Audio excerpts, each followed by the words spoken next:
प्यारे बच्चों, स्वागत है आपका आज की इस वीडियो में। परीक्षा में कुछ विद्रोह के बारे में भी पूछा जाता है, खास करके 1857 का विद्रोह, इसके अलावा विभिन्न क्रांतियाँ।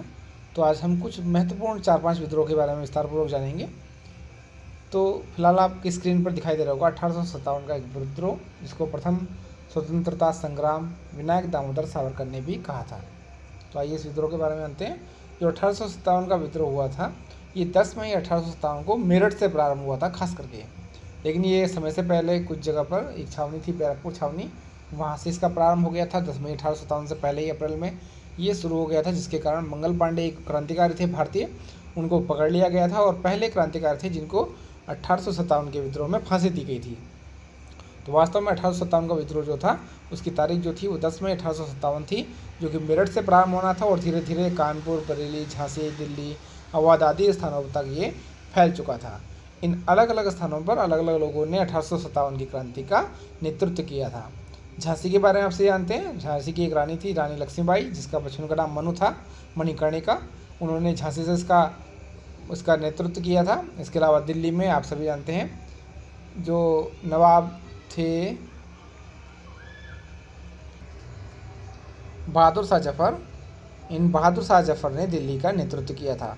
इसके अलावा अवध में बेगम हजरत महल और जो कुंवर सिंह थे, उन्होंने बिहार में इसका नेतृत्व भी किया।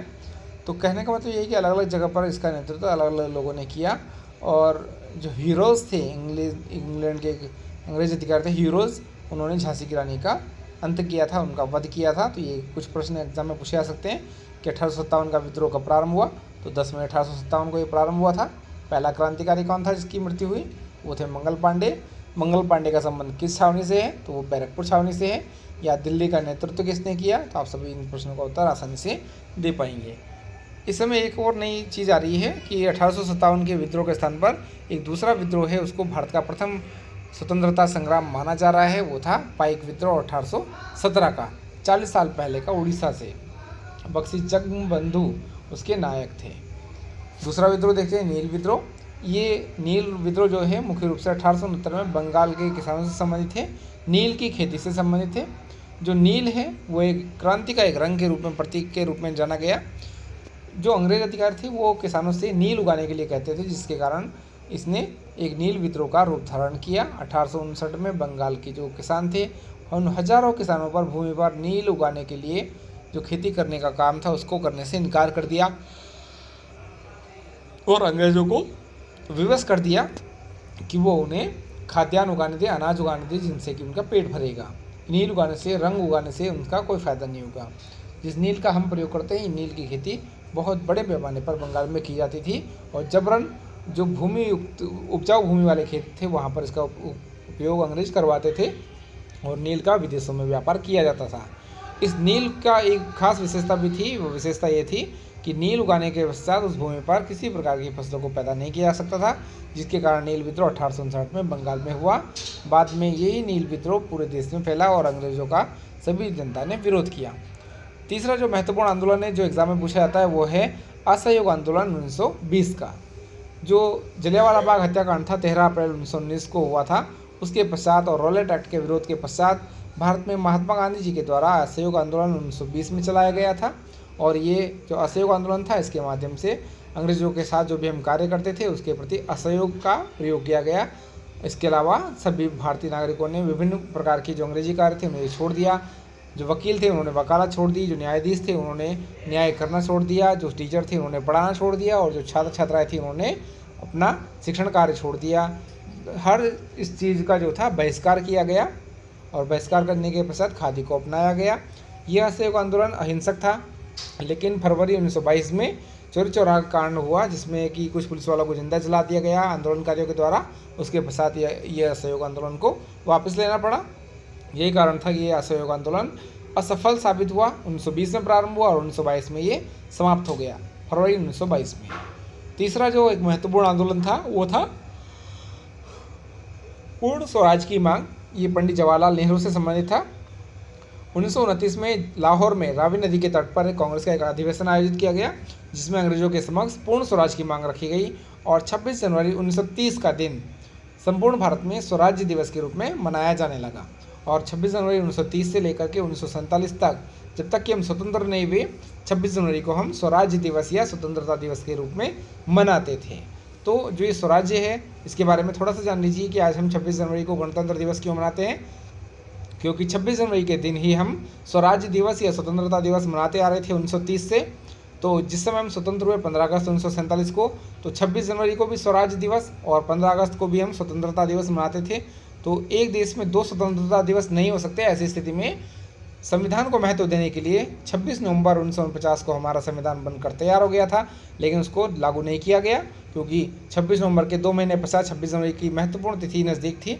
इसलिए 26 जनवरी 1950 को, जो कि स्वराज्य दिवस था, उसको गणतंत्र दिवस के रूप में परिवर्तित कर दिया गया और 26 जनवरी स्वराज्य दिवस के स्थान पर गणतंत्र दिवस के रूप में मनाई जाने लगी और 15 अगस्त 1947 को भारत का स्वतंत्रता दिवस मनाया जाने लगा।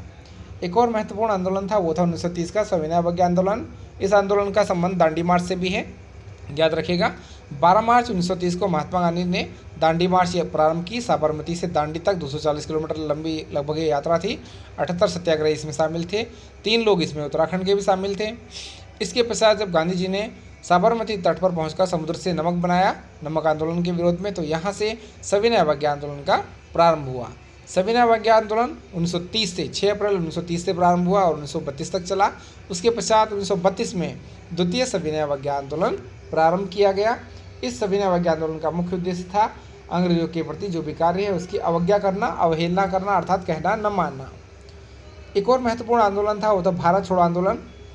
जो भारत छोड़ो आंदोलन था इसे अगस्त क्रांति के नाम से भी जाना जाता है और ये आंदोलन 8 अगस्त 1942 को बम्बई के ग्वालियर टैंक मैदान से प्रारंभ हुआ था। इसी आंदोलन में महात्मा गांधी जी ने करो या मरो का नारा भी दिया था। याद रखिएगा, इसमें जो इनको गिरफ्तार करने के लिए आंदोलन चलाया गया या जो मिशन चलाया गया अंग्रेजों के द्वारा, उसे ऑपरेशन 0 आवर के नाम से जाना गया। अर्थात जो महत्वपूर्ण नेता थे भारत छोड़ो आंदोलन के, उनको गिरफ्तार करने के लिए कौन सा आंदोलन चलाया गया अंग्रेजों के द्वारा, उसका नाम था ऑपरेशन 0 आवर। और इसके पश्चात आप सभी जानते हैं 1942 के पश्चात भारत में 3 सदस्यीय कैबिनेट मिशन आया, जिसमें क्रिप्स, लॉरेंस, अलेक्जेंडर थे। और किस प्रकार से भारत को स्वतंत्रता मिली, माउंटबेटन योजना के द्वारा भारत का विभाजन किया गया और भारत पाकिस्तान 2 राष्ट्र बनाए गए। अब एक छोटी सी घटना और जान लेते हैं, वो है आज़ाद हिंद फौज से संबंधित। नेताजी सुभाष चंद्र बोस का नाम आप सभी ने सुना होगा। नेताजी सुभाष चंद्र बोस ने एक महत्वपूर्ण नारा दिया था, दिल्ली चलो। इसके अलावा नेताजी सुभाष चंद्र बोस ने एक और नारा दिया था, तुम मुझे खून दो मैं तुम्हें आज़ादी दूंगा। और इन्होंने आज़ाद हिंद फौज की जो स्थापना थी उसको इंडियन नेशनल आर्मी का गठन 1942 में किया था सिंगापुर में।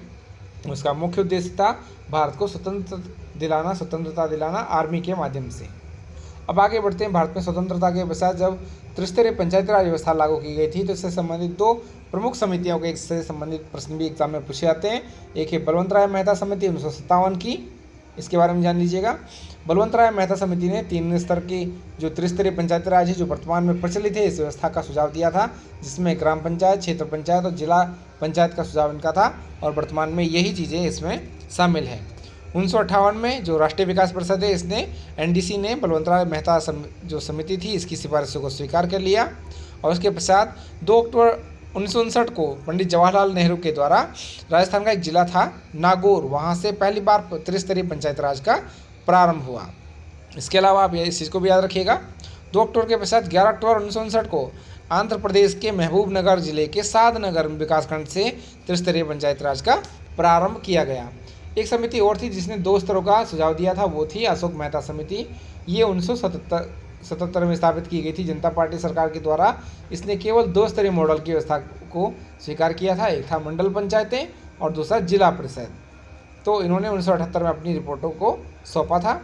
जो ये विकास पंचायत के संबंध में अपनी इन्होंने सुझाव दिया, इसमें इनका सुझाव था कि इसमें एक न्यायाधीश होना चाहिए जो SC/ST लोगों का भी प्रतिनिधित्व करता हो, और इसमें जो पंचायत के चुनाव होते हैं वो दलगत आधार पर होने चाहिए, अर्थात ग्राम पंचायतों के चुनाव में भी भाजपा, कांग्रेस या जो अन्य पार्टियां हैं उनको भी चुनाव में भाग लेना चाहिए।